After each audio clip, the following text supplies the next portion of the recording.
ካሊፎርኒያ እንዴት ነው የተራራውን በረዶ ወደ ምግብነት የቀየረችው?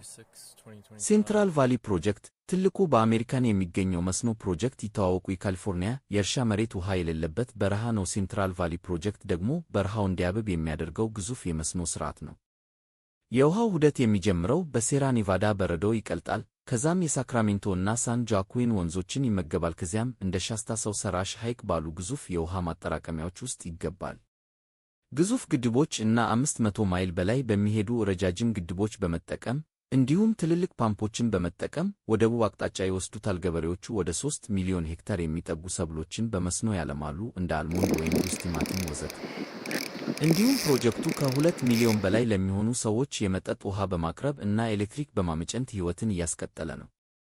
ነገር ግን በድርቅ እና በአየር ንብረት ለውጥ እያንዳንዱ የውሃ ጠብታ አስፈላጊ ነው። ምክንያቱም እያንዳንዱን ጠብታ እንዴት እንደሚከፋፈሉ የሚያስቡበት ጊዜ ነው። ሴንትራል ቫሊ ፕሮጀክት ውሃ ብቻ አይደለም፣ የካሊፎርኒያ የወደፊት ዕጣ ፈንታ ነው።